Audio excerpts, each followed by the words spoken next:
She's talking about this important information this morning. Jen. Is that the Navy Yard? Yeah, we're in the Navy Yard, and this is a new center. As we talked about earlier, you can get your eyes tested here. You can do some physical therapy things here. So before we get to the testing, I want to talk to you about this. People have been going crazy on Twitter. Moms saying it's really hard to tell my kid they have to sit in a dark room. That's not exactly what you tell parents when it comes to their kids. Absolutely. This is very challenging, and I do spend a lot of time talking to parents about this. The idea of concussion recovery is symptom management. We want to try to minimize the stimuli that a child is experiencing. So in a perfect world, yes, sitting in a dark room would be the best case scenario, but try telling any teenager that they have to sit in a dark room for any extended period of time. That teenager is not going to respond very well. So what I talk about are what are the absolute no's: texting, video games, the internet. Those are the types of things that are going to bring out more symptoms. TV becomes a real challenge, and what I try to make compromises where you can sit and listen to the TV but not watch, as long as your symptoms don't get worse. And as athletes recover, we can then add things back in an incremental fashion that allows them to not get frustrated but still not worsen their symptoms. Okay, so we have this the baseline testing set up, and it's $15 regardless of insurance. I know your phones have been going off the hook a little bit, so I'm going to have him get up and I'm going to start taking the test. You recommend children as young as 10 years old, correct, you get a baseline concussion test. Why is that? And what this helps us is to understand where each individual athlete comes in as far as a cognitive level. Not all kids are the same, not all intelligence levels are the same. By having the baseline testing, we know where they are when they come to see us, and then we can compare to that. The official recommendations that it's not required, but it can be very helpful in helping guide treatment strategies. Okay, so this is a 20-minute test, and basically it's going through some of the words, and then it's going to ask me if I remember the words. Now, someone who's had a concussion, this is going to hurt their brain when they're done, and you have to tell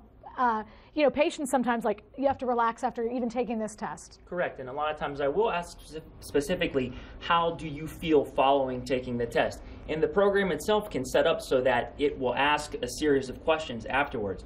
But the idea is you're challenging the brain on a cognitive level to see what's going on with processing as far as words, images, reaction time, and these are things that can be reliably tracked over the course of a recovery from concussion. You have 30 seconds left, and I think this is super important, so I'm going to ask you to tread lightly, but give it to us straight. There are all kinds of things that parents are being sold, helmets and padding and this and that, in terms of preventing a concussion. When you hear that, you say?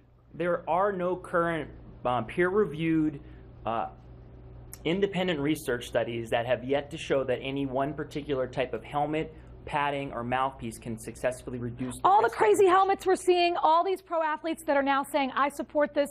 You say, in terms of your physician knowledge, what you're seeing correct here.